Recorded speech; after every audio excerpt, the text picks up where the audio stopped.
So in this video we will be covering process esterification for biodiesel production. These are the things we are going to cover. What is process esterification? What is biodiesel? Its uses, its benefits, and comparison of diesel and biodiesel. How the process works in industries, conversion mathematics, etc. Okay, so first of all, what is process esterification? It is basically a reversible reaction which is carried by mixing reactants which are fatty acids, alcohol and catalyst to get raw biodiesel and raw glycerol as the end products. So this is the basic reaction. It will be more clear to you after watching this video. Esterification is a chemical reaction in which 1 mole of triglycerides, vegetable oil or animal fats, reacts with 3 moles of alcohol to produce 3 moles of alkyl esters, biodiesel, and 1 mole of glycerol, the coproduct. Although there is a 3-to-1 molar ratio of alcohol to oil to satisfy a complete reaction, a 6-to-1 molar ratio is usually used to drive the reaction to the product side. So the 6:1 thing might not be clear to you. I'll be explaining that later in the slide. Okay, so what is a biodiesel? It is a renewable fuel, oxygenated fuel. It is produced by process esterification of oils and fats, and it contains reduced amount of carbon and higher hydrogen and oxygen content. So it is basically better than fossil fuel. Okay, so how can we use biodiesel? It can be used as a transportation fuel, as a solvent for energy generation, etc. So these are the benefits of using biodiesel. It provides a high energy return and displaces imported petroleum. So by using biodiesel we can reduce the imports of petroleum. It's easy to use and it also reduces tailpipe emissions. So this is the graph for tailpipe emissions. As you can see on the x-axis, it is percent biodiesel which goes on increasing, and on the y graph you can see that percent change in emissions goes on dropping. So hydrocarbon, carbon monoxide, particulate water, this all goes on increasing with increase in percent biodiesel. Okay, this is the basic comparison of diesel and biodiesel, its density, its LCV. So diesel have higher LCV than our biodiesel. Okay, its viscosity and cetane number. Cetane number of biodiesel is higher than diesel.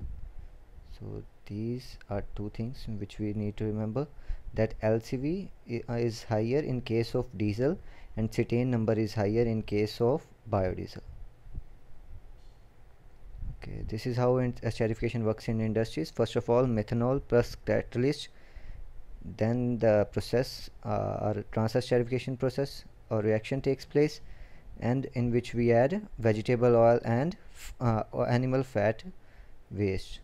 So okay, first of all, methanol plus catalyst, vegetable oil, and the process process esterification, and then we get crude biodiesel and crude glycerin. So glycerin we can use it again by doing glycerin refining, and our methanol recovery is there. Okay, then our crude biodiesel is again refined and we get biodiesel. This is the end product. So these are the necessary amounts of chemical required and overall yield of biodiesel and glycerin. So this is basic conversion mathematics. For 100 lbs of fat or oil and 10 lbs of our alcohol and 1 lb of catalyst, we get 100 lbs of biodiesel and 10 lbs of glycerin, which will be again utilized in methanol recovery. Okay, so the reaction typically takes place between 40 to 65 degrees Celsius. As the reaction temperature goes higher, that rate of reaction will increase. Okay, so here is the thing which we seen in the video, that 6:1 thing. Doubling the ratio of 3 moles of 6 alcohol to 6 moles will push the reaction to completion faster and more completely. Okay, so this is the reason why we use 6:1 of alcohol.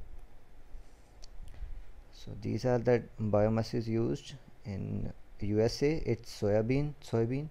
It's in Europe, it's sunflower. In Southeast Asia, it's palm, and in Canada, rapeseed.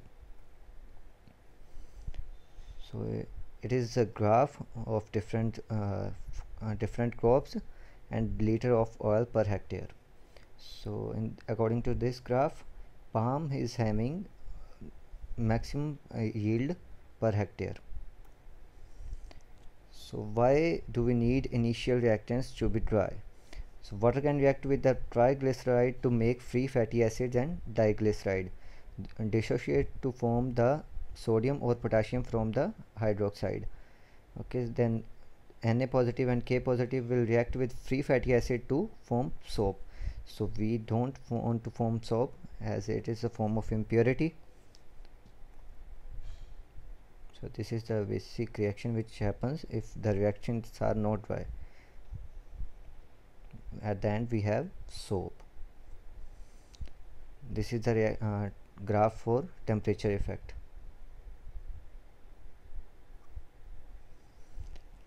Here is the separation of glycerol and biodiesel. After the reaction you will get mixed sort of solution of glycerol and biodiesel. You need to separate them. Okay, so alcohol is removed and recycled. Water added to remove unwanted side products. Wash water is separated out, and then trace water evaporated out of biodiesel. And the last step is acid added to glycerol, providing neutralized glycerol. So this is the glycerol separator. It is there are three types of glycerol separators.